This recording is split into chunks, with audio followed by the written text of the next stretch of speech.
Okay, so what motivates you? As for me, the student check test motivates me. The environment is important, collaborating. This came out in the discussion as well. Some people, they said that the way they're working, there's not much room for collaboration, so they do not remain motivated. Some people say the students, they want to really help the student, yeah? Getting support from colleagues as new teachers, or even like experienced teachers, working together, supporting each other. These are things that help to motivate us. So if we are not getting them, we won't be motivated at all. Yeah. Working with excellent resources, good classroom, PowerPoint, available textbooks, good seating, good lighting, warm and comfort. I'm not sure if we have anyone here whose environment isn't conducive or not feeling comfortable, very hot, very cold. These are things that can demotivate us as instructors. So yeah. Okay, so we can think about these things, about what motivates us as English teachers. So these are some of the things that came out in the discussion. Yeah, so I wanted you to share your input before I shared this with you. Okay, next. Okay, next is putting co-regulation into action. Build a warm relationship with students. Very important. Going to class, introducing yourself. You don't have to be telling them about your private life, but hey, smile, have a good face, your whole posture, your whole personality is very important. They will look forward.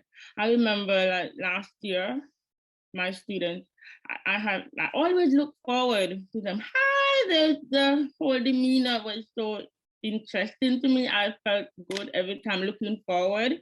And I myself, I usually like put a, even though we are in mask, but your eye can say a lot too.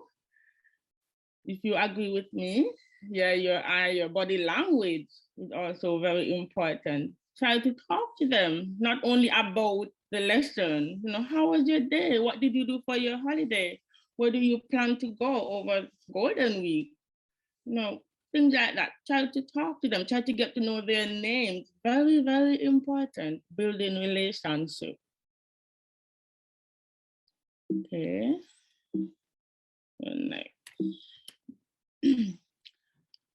Do you know your student's name? Think about it. If you do not, I recommend that you try to, it can be very difficult too, because at first you have like 20 students in your class or even 40, depending on the school. So it can be difficult, but making an effort.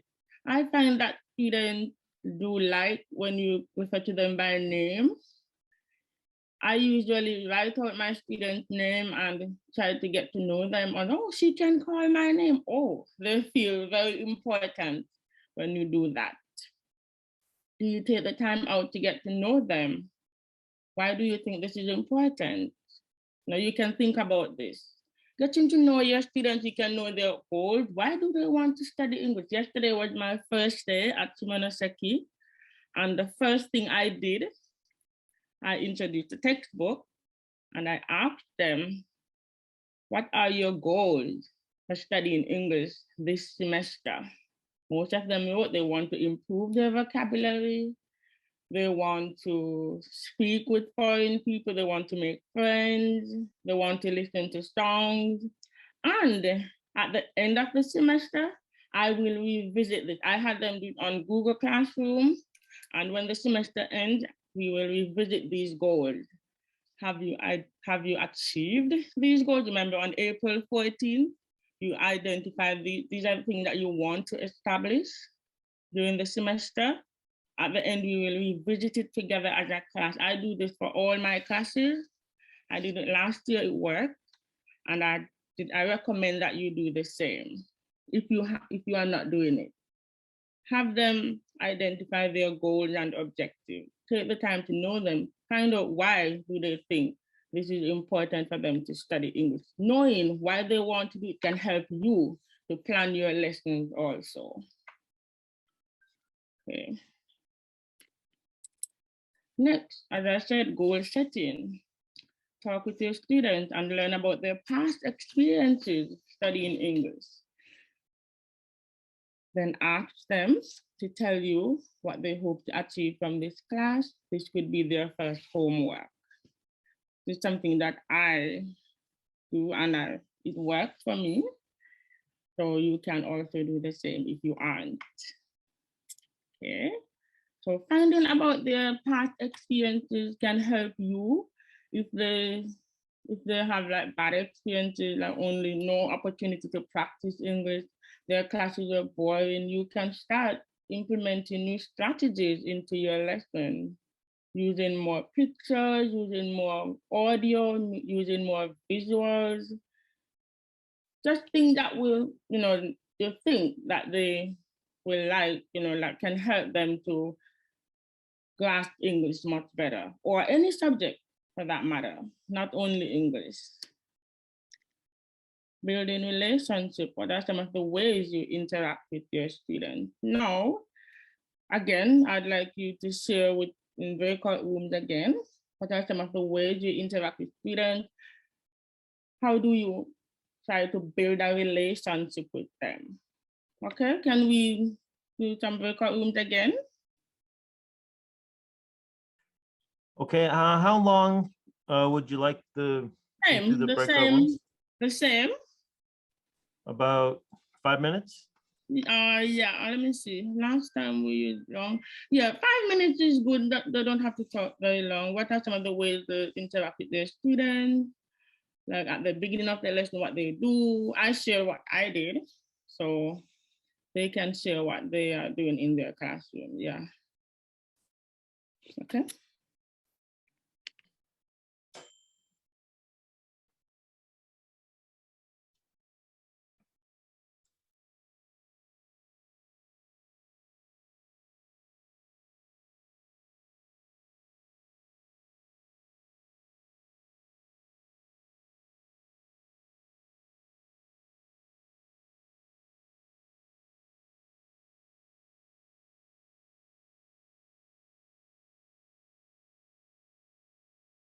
Can't see my... Oh wait, this is being recorded. Wait. Oh, it's because Billy's to work. Like, oh, sorry. Okay. Yeah, and why aren't there penguins in the Arctic? Because they're in Pittsburgh.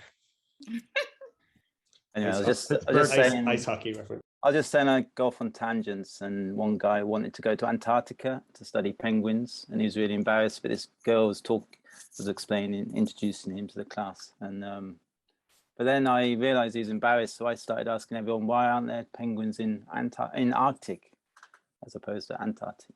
It's because the polar bears ate them.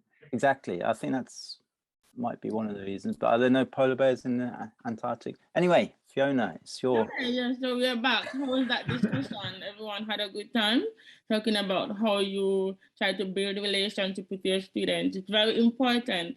And one other thing that came to mind too, you can get to know your students' level. It can be a sort of assessment at the first, diagnose, their English level.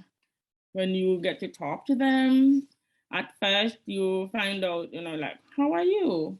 What's your name? They introduce themselves. Yeah. So yeah, getting to know them, build a relationship, get them to feel confident. This class will be good. Let's have fun for the year. Yeah. It's not difficult as you may think. Yeah. So good. Okay. So as I said, getting to know them, building a relationship is very important. Okay, so let's go back to the PowerPoint, the other thing that I have to share with you. So next. Okay, so that's it.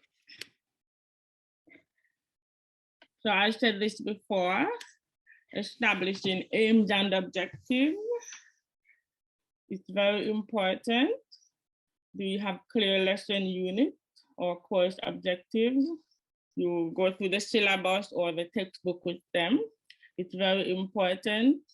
You can communicate this via PowerPoint, write it on the board for this class. You'll be able to improve your vocabulary, your speaking ability. We will be using a lot of peer work. Even if you cannot communicate this in Japanese, what I do, I use pictures.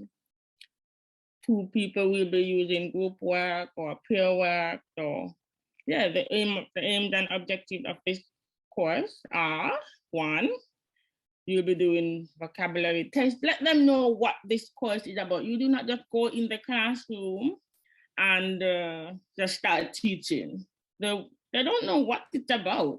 You know, they won't know if you do not do this. So having clear lesson or unit or course objective is very important. For me, what I usually do, like even not only for the first day, I go through the syllabus, the textbook. Every day I write on the board, or if I had the time and I did a PowerPoint, today's goals are 1, 2, 3. They can see, so no one will be lost. Even if they cannot understand English, I'm sure they can try to read. Number 1, we'll be doing this, and I highlight it. Number 2, we'll be doing this. Number 3, and everything, when I plan my lesson, I have my objectives, and daily I write it on the board. So it is very important. So these are some of the ways you can communicate it with your students. Let me see, someone said something in the chat. Let's see. Let me see what someone said. I think the key thing is the simple English tasks with novice students. So the task is a lot of explanation there. Exactly. Using too much English will demotivate them. Yeah, one of the concerns about using a lot of Japanese is that it's this sends an implicit message that the importance of it done in Japanese and English is just a place. Exactly. So we do not use a lot of English, like too much talking. They can't understand. Yeah. So it's good. And yes, Lisa, I didn't know about this term, today's goal. You can probably share that with me. But what I do, I just write on the board, today's goals are very, very important.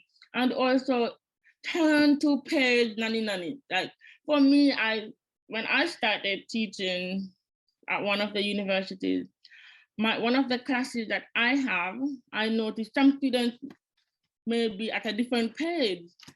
And then I said, oh no, I need to start doing this. Yeah, I'm guilty at the first time I started teaching them. I highlight we are at page, and every time now I do that, I ensure we are now at page 9, turn to page 9. I do not just say it, I write it. And I find that students were now able to follow more smoothly, more easily. Right? I'm not talking about that. I'm talking about building relationships with the students. Yes, that was that's what I discussed at the initial stage. You have to talk to them, get to know what they like. Yeah, that's very important. Okay, so finding out from them what they like is very important. And regarding your lesson, your objective, today's goal, that I cannot overemphasize how important that is. Because as I said, from experience, I realized that some students were not following. And once I started doing that, they were better able to follow the lesson, turn to page, because I teach speaking and listening. So if we are at page 9, and now page 9, I do not just say it. And this is something that I read because I had a problem, and I went on in my school library, and I found an article and I read it. A Korean teacher, she said that some of the students are like fresh out of high school. She was relating her experiences, and I started trying it, and it started working. So this was an article I read, and yeah, I started ensuring that I do not just say it, I write it. So yeah, this is something that's very important. Communicating your objectives, writing the stuff, or if you want to use a PowerPoint, for you, it's good. Sometimes I may not have the time to have done a PowerPoint before, so I just have to just write it on the board. But I like have sometimes 3 classes in one day, different textbooks, so it can be a little bit time consuming to do that.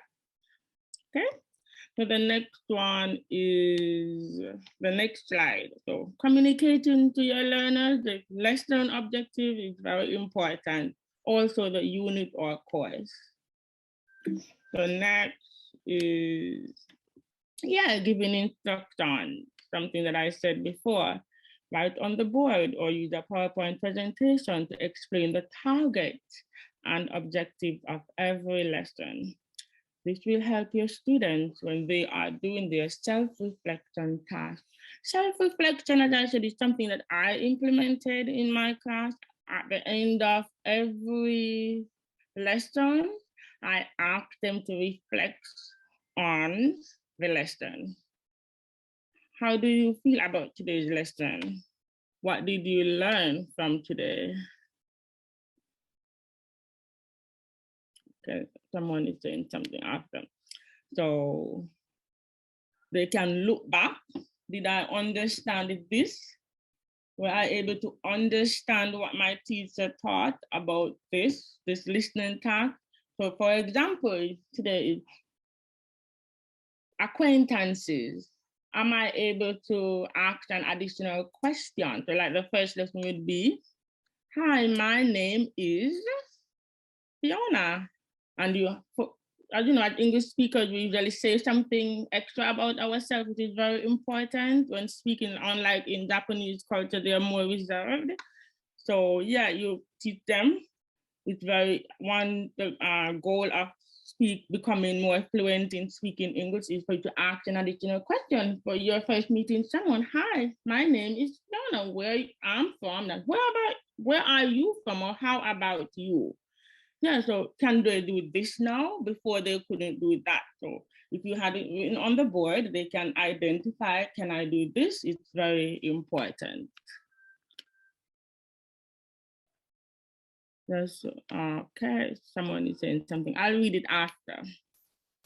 Always repeat the page number. As I said it, I usually write it on the board, especially for the lower level learners. So like for the students who are lower, their English level ability is lower than the more intermediate students, you can write this on the board. And I suggest that you write it for all levels. So you may never know, they may not have heard you and they may have missed the point. Okay, so let me look at what someone else is saying. So building relationships, sorry, I'm not there yet. Okay, yeah, that's good, Maya. Building relationship is very important, okay? So let's go to the next slide. Giving instructions, okay. Teacher commitment. This is something that I spoke about initially. If you are not committed, the students will know. As some of us may think, oh, English is not important. So if they don't need English, so your attitude comes off like, oh, I'm just teaching English. No. You want to, a lot of them, they do want to study English because it helps them in their, like after graduating university, if they're competent enough in English, they can get a better job. Some of them want to move to Tokyo. Some of them want to travel. Yeah, so it is very important. So yeah, as I said, teacher commitment. Nearly all students have a memorable teacher who stays in their mind throughout their lives. I do. I have a teacher who in high school, she really helped me a lot, and we are still friends now. She made a difference in my life. Actually, she's the one who encouraged me to attend teachers college in Jamaica. And yeah, so if you have a teacher who motivates you, that's good. Teacher commitment is very important. Let me see, someone says something. Miss Moore in high school and Miss, exactly, Lisa, good teacher. Oh, let me just further the conversation just a minute before I continue. my thinking about what is that getting to know the teacher is one of the most authentic English class students can exactly knowing the teacher. Yeah. What the teacher is about. Yes. I usually start with myself. I want to give it, I sent an email. My name is, it is my goal to give you a successful, rewarding learning experience. I'm committed to helping you overcome any fear that you may have, any difficulties that you may have. Feel free to ask me any questions. Relax, give them, do not let them feel afraid. Like this is right. A lot of Japanese students think, oh, English mushikashi, English is difficult. But if you commit to them and give them the opportunity to know you, that yeah, they will like you and really want to, you know, when you like a teacher, you want to impress them. It happened. Despite the level that we are teaching, believe me, it can impact your students. Yes, it is difficult, but doing it in Japanese and that English is difficult and your communication has to be done in Japanese.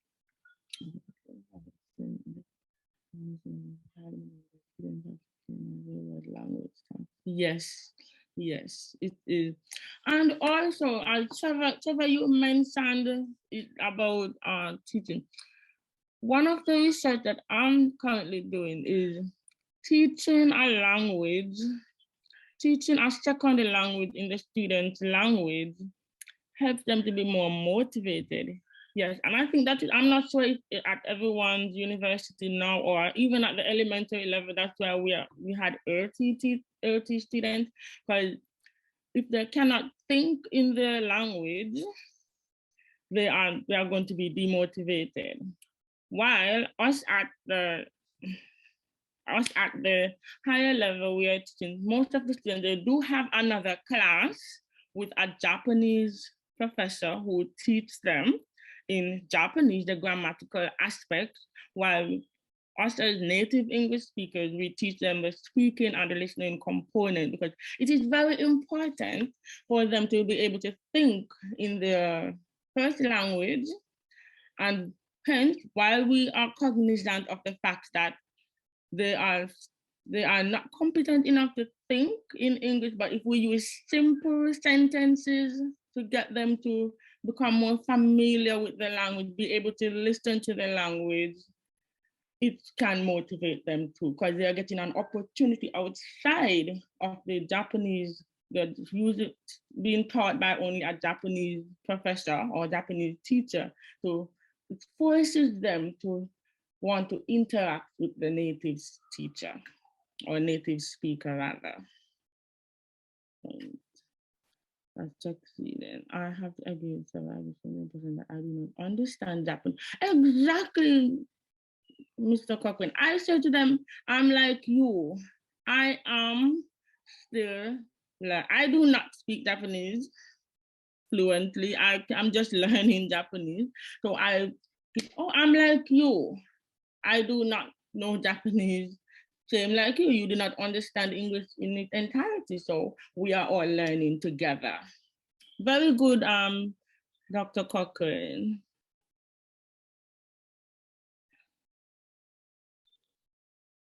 I don't find these in both languages are in my mutually exclusive.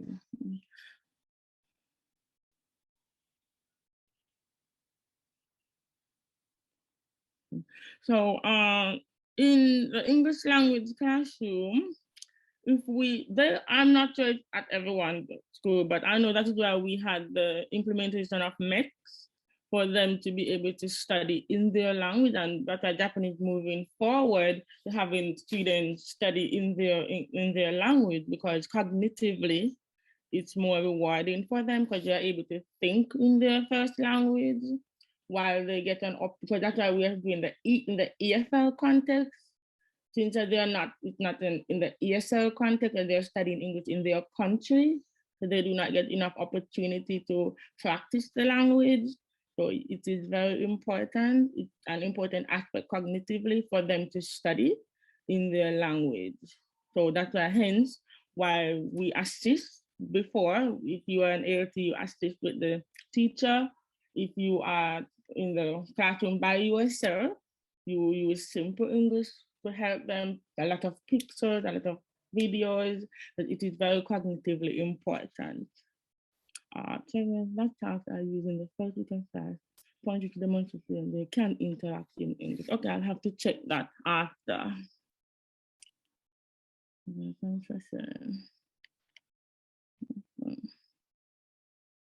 My is the old hands over the father.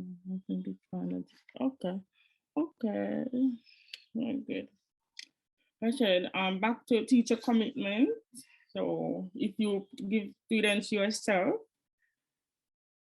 they will stay motivated. Yeah, help them. We all have a teacher that comes to our mind who did help us in school. A teacher whom they respect, a teacher who has a passion for something. So as I said initially, if you're not passionate about what you're doing, they will know. They will know. Okay. Teacher commitment continued, and I'm big on this because, as I said, motivation doesn't only have to do with, has to do with the student, it has to do with us as teachers. A teacher whose class is fun and interactive. So if your class is fun, meaning you are planning ahead, you are using a lot of pictures, audio, activities, giving them the opportunity to express themselves, be themselves, using authentic learning experiences, meaning you give them the opportunity to play with the language, yes, they will be motivated. So it starts with us as teachers. We are faced with a diverse group of learners, learning styles. And I cannot stress this enough. We have to always remember as teachers, we have students in our classroom who are auditory learners, who enjoy learning only by listening. We have visual learners who only enjoy by looking. And we have the spatial learners who enjoy by doing. That is why we have to differentiate our lesson plans. Someone said something. Let me see the point. Okay. Goodbye, Linda. Thank you for joining. Okay, so yes. So if we are knowledgeable about our learners and that people are different, we will plan our lessons accordingly. One cap doesn't fit all. Yeah, so we are introducing a topic. We just go in the classroom, the same old strategy for every class. It doesn't work. Some students will be bored because they're not getting the opportunity to listen. So that is why we have different steps in our lessons, and each step we think about the learners when we are planning. Okay. Remember that we have auditory people who enjoy by listening. So you can introduce your lesson by using a song. Find a song on Spotify or YouTube that is related to the topic that you are teaching. Find activities, play games, use pictures, use videos. Have that. You can even brainstorm by starting the lesson with an audio clip, visual. Let them know, what do you think this lesson will be about? This grabs them. Yeah. So think about our diverse learners, their learning styles and their language ability, their levels. At the initial stage, you would have gotten to know them. Diagnostic, that's a form of diagnostic assessment where you learn about their level so you can plan your lessons accordingly. So hence, you have to be highly motivated to do this. It's a lot of work, but it's your job. And I think that, yeah, if you put in the work, they will be motivated because they can do it. Yeah, they are able to, they can't do it. I can't do this, it's difficult. I don't like it. So yeah.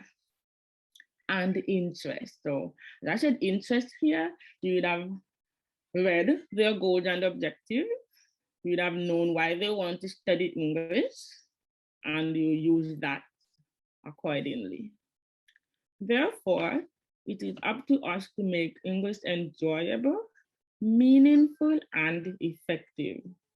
So yeah, enjoyable means they're having fun, playing games, dramatizing, showing what they have learned. Is it important for me to still give them reasons why they are studying English and how it can help them in their future lives? And effective, meaning how much they can grasp from you as a teacher. Okay, now we're going to with a breakout room. I've shared some ideas. I want to hear from you now. How do you make your lessons interesting? So as I said before, we are faced with a diverse group of learners, learning styles, language ability, and interest. Therefore, it is up to us to make English enjoyable, meaningful, and effective. I would like to hear from you. I've shared what I am doing. The information can never be too much. I would like us to share with each other some of the things that we are doing to make our lessons effective, impactful, while considering that our learners have different learning styles. They are from different home settings where, yeah, they're all Japanese, but some of the parents do motivate them to study English. They go to extra lessons. Some of them do not, and their interest levels. So I would like us to, can we create some more breakout rooms again? It's 7:05. We can, this time about 6 minutes, please, so they can share what they are doing in their classroom, some of the methods that they are using in their lesson plan, apart from what I said, and we can learn from each other. Okay, thank you.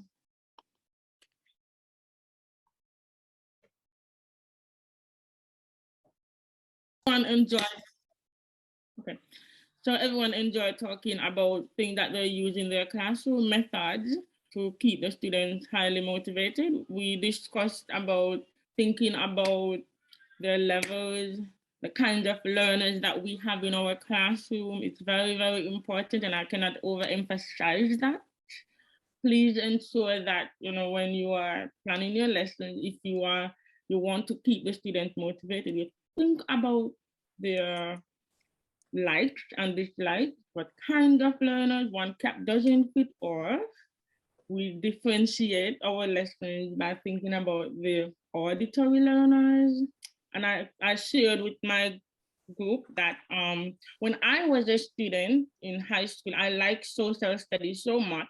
I really enjoyed the aspect of dramatization when it was time for us to drama, like, and that's why I became a social studies teacher back home, because I enjoyed the aspect of, I didn't like the whole this many talking. When it was time for us to act, become like a family, you're acting out. I like that part. And I think that students do enjoy, some students do enjoy, while some may not. So we'll have students who are spatial, visual, and auditory. If we can think about that when we're planning our lessons, we tap into every ability in our classroom, then it can help. If you are not doing that, I implore you, you can try. It can be an action research that you can do for yourself within the classroom. And I have done it at the private university and the national. And yeah, I found that students were more enthusiastic. They liked that dramatizing, doing the skit in the classroom. We were doing a topic on, like, what topic, the name of the topic was hugging the remote, like conflict in the family.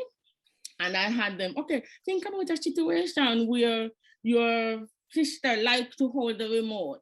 I'm going to give you 10 minutes to work on a small skit using the vocabulary that we have studied. Demonstrate to me how much you have understood the vocabulary. Show me how you can either think about a situation with the TV remote, using the bathroom, the dirty dishes.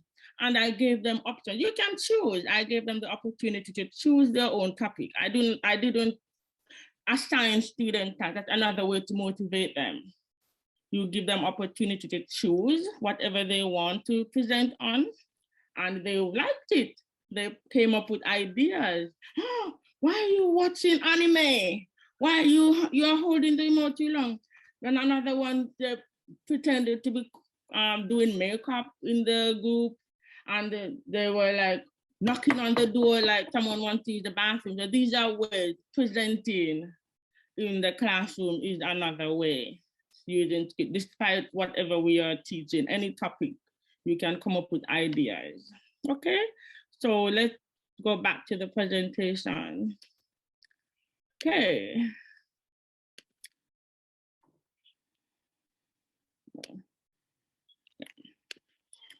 So the next one is assessment. We cannot overemphasize the importance of assessment, whether it be diagnostic, formatively, or summatively. And I'll explain to you what diagnostic assessment is, formative assessment, or summative assessment. Assessment helps us, the teacher, to plan our lessons, evaluate our lessons, and check for comprehension. It doesn't matter the subject that you are teaching, whether English or any other subject, any classroom that you are in. It is very important. So at first, I explain to you types of assessment.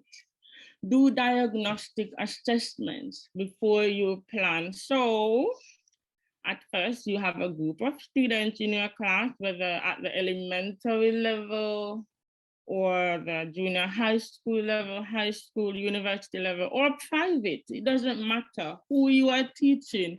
You first find out their level. What am I working with? How am I going to present the lessons, the topic that I have to teach? If you know your students' level and ability, you are better able to plan for them. You're better able to break down your lessons in steps rather than just go ahead and just talking. You leave some of the students behind if you do not do diagnostic assessment. So diagnostic assessment is before you plan, you get to know them. It can be in the form of talking to them, giving them something to write about themselves, just giving them a simple test, not anything difficult, just fill in the blanks. Talking to them too can help you to identify your students' language ability. Yes, so that's the first thing as teachers. Formative assessment or ongoing assessment. We use that in our classroom while we are teaching. You check for comprehension, you look at the faces of the students, you ask them questions to check for comprehension, whether in the form of a game, matching game. You ask them to present the idea, what do you think about this? And based on their responses or any in-class task, listening activity, then you check for comprehension. You can do reciprocal teaching. You have them come and write on the board their responses. But before that though, in the Japanese context, you have them share their ideas before, because you don't want them to feel ashamed if they are not correct.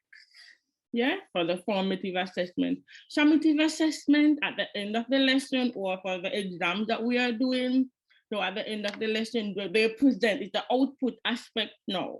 So every lesson you do, you have the output. They show you what they have learned. Okay, let me see, someone said something. Okay, after the okay. Okay, so assessments. Here I said provide and engage students in rich and varied language activities. Incorporate videos, pictures, magazines, use guest lectures. I said guest lectures, here we are collaborating together. We are getting to know each other.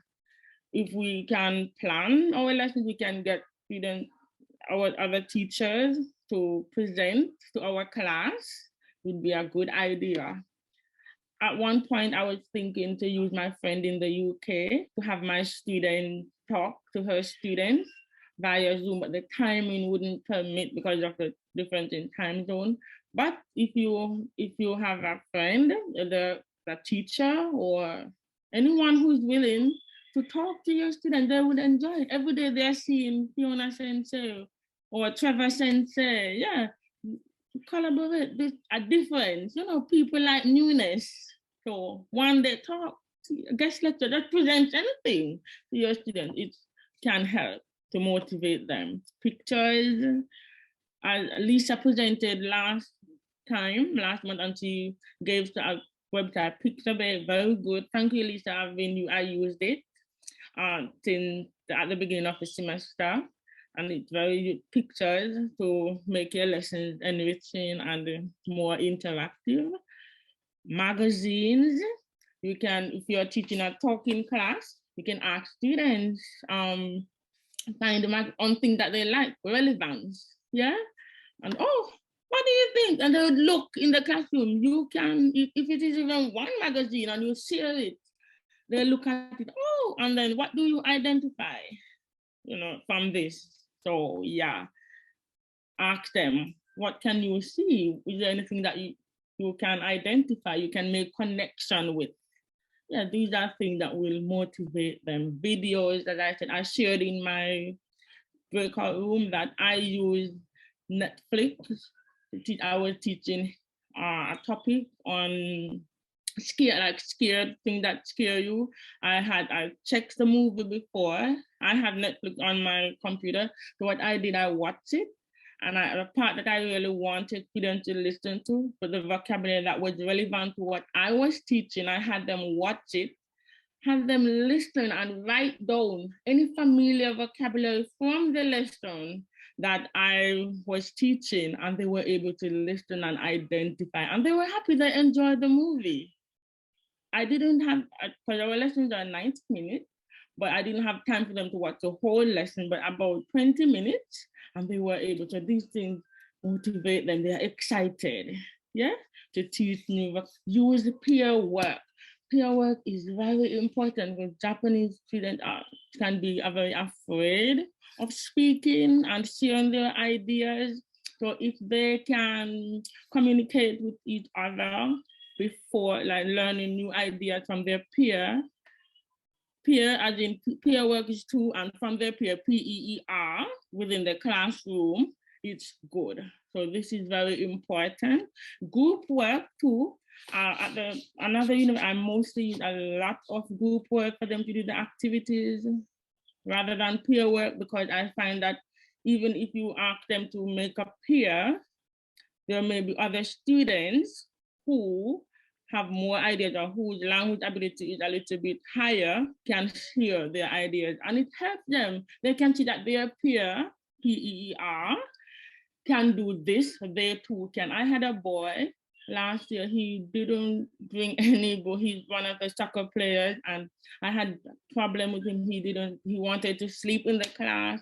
And what I did, I put him in group with the smartest girl in the class. I said, you are going to start working. And when I did that, he started working with her. And she wasn't happy at first. And I said, no, you're going to help him. And then she said, Miss, he does it in every class. He does. And I said, okay, but just work with him. And then he changed. He started emailing me. Did I do well today in class? Am I going to pass the exam? I said, if you study hard, you will pass the exam. Yeah, and he actually did pass the exam. He started showing me his vocabulary words at the beginning. He bought it. He didn't have the textbook at the initial stage, and I said to him, you're not going to come to my class if you do not have the textbook. In this class, we use text, so you must have it. Think, peer, and share before asking them to share their responses. Japanese students are very shy, so before you give them an opportunity to share their work, share their answers. So if you do a listening task, You ask them, okay, share your ideas, share your answers with each other before the whole class, which is a very good method. I have found that it works very well within my class. It builds confidence in students. So if I can have the same thing, I'm not ridiculed, I don't feel ashamed if my answer is incorrect. Okay. You see the time of 7:27. Okay. Building the learner's confidence using these strategies in the classroom can build confidence. In the EFL classroom, building confidence is very, and I highlighted, very important, because with confidence, without confidence, students will not participate in the lesson. I'm sure that other teachers can identify with me. You may have students, who do not want to answer. But if they are confident, I implore you, they will respond. If you give them the opportunity to think with each other, you use these methods that I've said before to you, it can build their confidence. Then as teachers, it will be difficult for us to evaluate their performances. Because if they are not talking or they are not willing to answer your question, simple sentences, as someone highlighted, you are not going to use many English again. You ask a question to check comprehension, they no answer, you don't know if they learned. But if you give them the opportunity to build their confidence, think with each other, you use the method, I'm sure they will want to share their ideas because they like it and they understand, which is most important. Let me see what someone said. A moment. Okay, I'll start a new one. Okay, so let me go to the next slide. I said differentiating instruction, but I actually give the working definition by Gamble and Moore, and this is a very good book that I really like. It has strategies for literacy instruction. Very, very good book. According to Gamble and Moore, 2019, differentiating instruction gives learners access to the same curriculum as their classmates, various opportunities to participate in mixed ability grouping based on the student's skill and ability. As I said, I paired my student with the brightest girl, or I use group work, or I use auditory, visual, spatial, anything, the same curriculum they are learning, but different activities. Simple, you differentiate. Another way to motivate our learners in the EFL classroom. Differentiating lessons another way can motivate learners. We can use activities that appeal to our auditory, visual, and spatial learners. Do you differentiate lesson plans? I asked this, but we are not going to do a breakout room. We discussed it before. You can share in the chat if you wish. Can you tell us if you differentiate lesson plans? If not, you can start doing that. Okay, but we have like half an hour to go. Another way, examples are reciprocal teaching. You have them come on the board after sharing their ideas, write down the answers. So they are actually teaching too, fill in the blank what they have and what they understood or what they wrote. Yeah, visuals, audio, journaling is another way. You can differentiate, you can have them write, start a log at the beginning of the semester, write about what they learned in class, etc. Dramatization is skit. I said that I use it a lot too in my classroom. And presentation. You can ask them to present something on the relevant based on the topic. You give them time to do this. It can be a month regarding their research. They can do in English using picture. You can give them the option to use pictures or make charts or drawings, etc. Game-based learning in the classroom is another method that's very popular now. choice board. They can choose whatever topic they want to present on. Discussion, write around in class is another very good way. Each person, I like to use this too. Each student write what they learned and share, pass the paper. Now it's Corona, so we are very careful with sharing, but you can do, what I did, I have them go around keeping social distance and say what they learned. Oh, same thing I learned. So write around is another way. You can do this by writing on paper and sharing it with each other. One thing that you learn or two. So these are very good ways we can differentiate instruction. How do you motivate your students? Share some of your classroom strategies. How do you help students to overcome fear and gain confidence in the EFL classroom? So last break, one more breakout room before we go. So I'd like to, can I have another breakout room again? 5 minutes this time. Sure. So we can discuss if we are using differentiation, some of the other ways, maybe other people have different ideas in the classroom to overcome fear. I said think, peer, and sharing their ideas. So what are you doing as teachers in your classroom? I'd like to know. Okay, so let's share with each other. Thank you.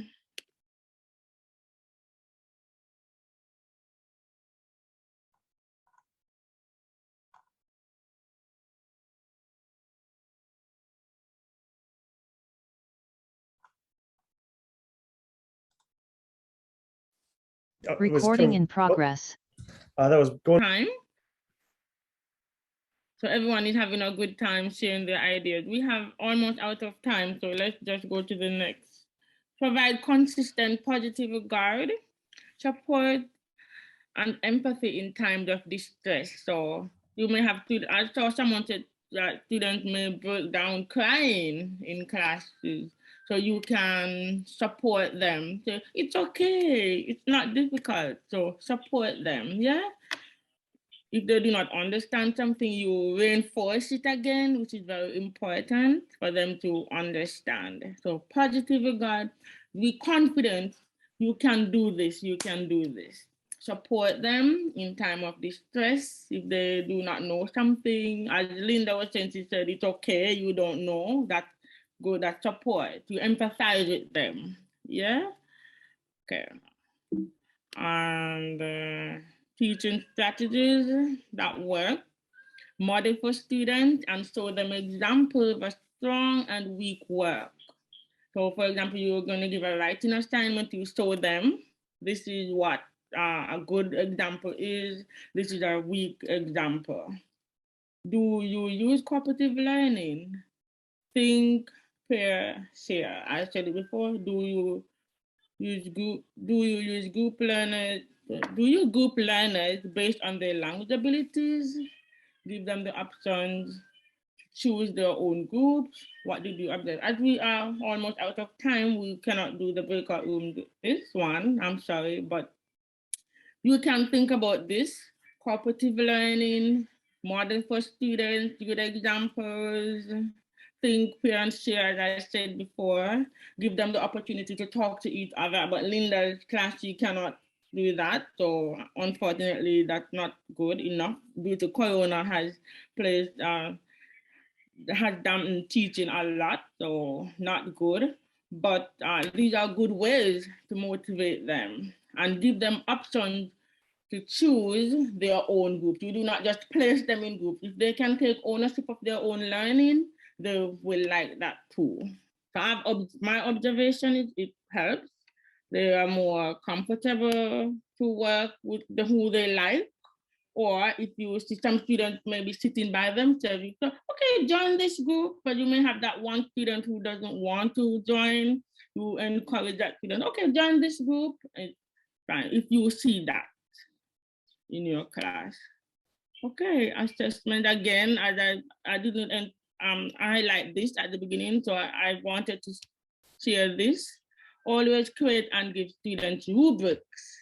Provide a rubric for the students to follow when doing their writing homework, they can know, do I have an introduction, how many words, how many points, do I have a conclusion, etc. Simple writing, but ensure that you give them a rubric. You can create your own rubric for them to follow when writing, if you want to help them improve their writing skills, so that when you give a homework and you give your feedback, they can match it and evaluate and see, did I do this correctly or where did I go wrong?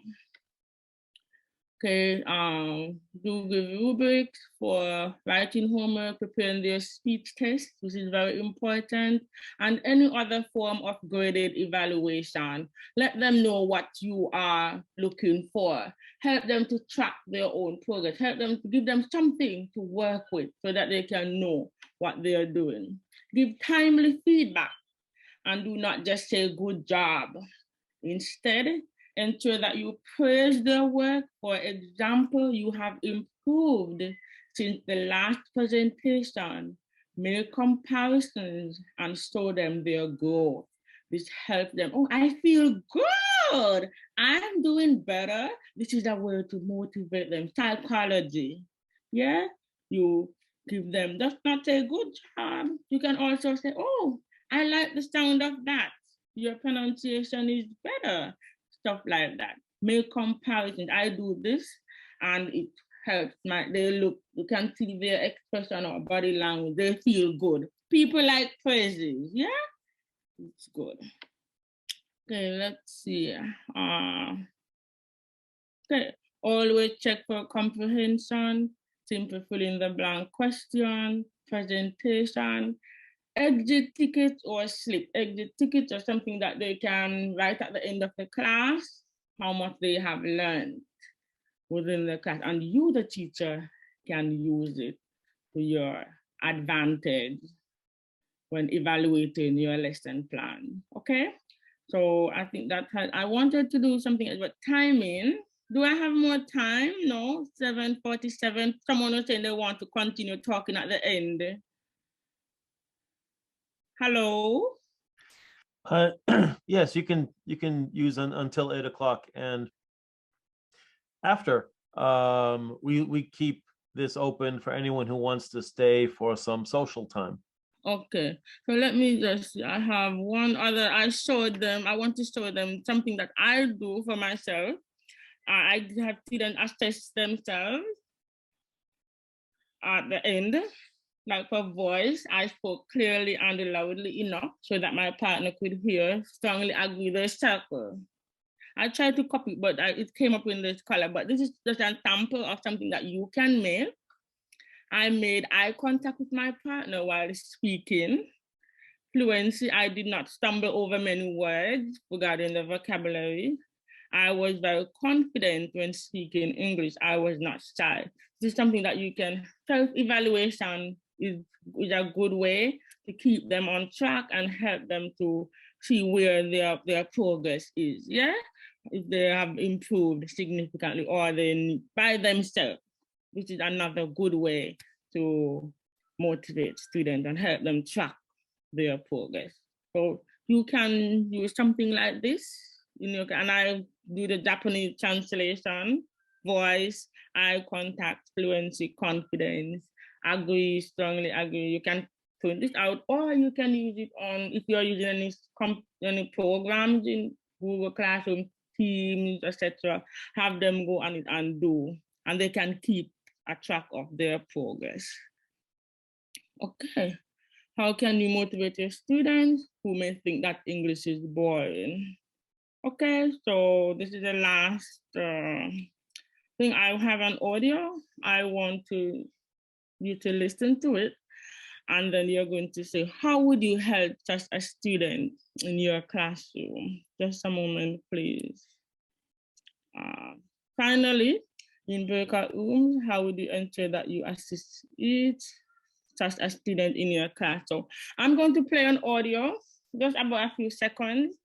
And based on what we have discussed tonight, how would you try to help such a student in your class if such a student say this? Okay, so just a moment, please.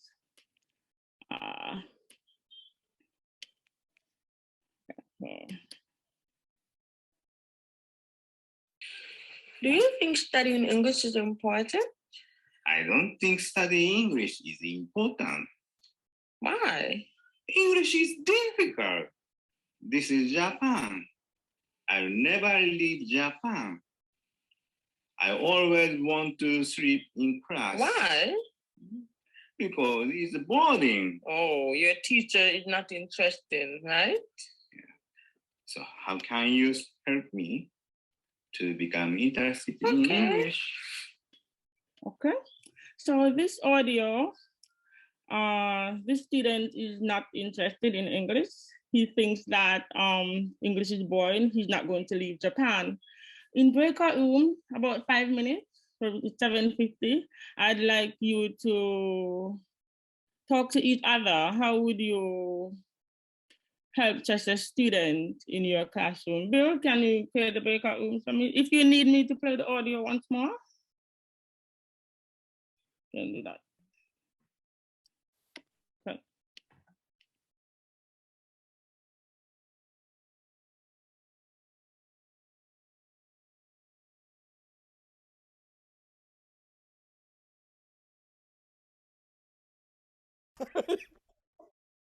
Sit back and do nothing as I was finishing off that sentence. Yeah, I love the break. At least you have the little countdown. Thank you everyone for joining tonight's presentation. I hope that this presentation will be useful and you have learned something. I hope that, yes, so Mr. Cochrane, at the initial stage, you said that you do not motivate your students. After my presentation, did your thought change? No. No? Sorry. I was going to say, definitely not, probably. You won't motivate. I have to tell you, you know what? Again, I don't consider motivation. Motivation usually isn't a problem because there are going to be, realistically, there's going to be about 15% of your class. And again, my research and my experience has shown that basically classes fall into 3 groups. There's 15% at the top, which no matter what you do, they are going to be engaged and learn. There's 70% in the middle, which you have to aim for and try and get them to sort of move up and challenge themselves. And there's a 15% at the bottom. No matter what you do, they are just not ready or not willing. And if you focus too much on that bottom 15%, you're ignoring the ones that you have a chance to actually do something positive with. As you know, we have intrinsic and extrinsic motivation. So that 15% that you are talking about, they have no sort of motivation whatsoever. But you just have to try your best and ensure that you are reaching each and every one in your classroom. So that's my take on it. That's your take. Okay, yeah, and you have to look beyond just the intrinsic and extrinsic motivation. And part of it too is focusing too much on motivation of students, because motivation itself is different for every single individual. Yeah. So if you're focusing on motivation and you want to prepare 40 different approaches for your 40 different students, then go for it. Rather focus on activities that are relevant, that are going to engage students, and that are challenging for them. And students will rise. So Fiona, I want to say thank you for this presentation. And as we get to 8 o'clock, maybe some final comments by Steve and Trevor, and before some applause for Fiona. Yes, easy to understand, full of essential ideas. Thank you, Fiona, for sharing. Okay, thank you, everyone. I really worked very hard on this presentation. I wanted to share some of the things I'm learning, wanted to learn from you too. I've grasped some new ideas from others that I will be trying and testing as well. And looking forward to hearing from some other speakers in the future. Yeah, we are here. Collaboration is good, and the learning, yeah, as a group, it's very, as teachers, and this is an impact of motivation. We try to grasp new knowledge, new skills, and enhance our teaching ability. Okay. So thank you. All right.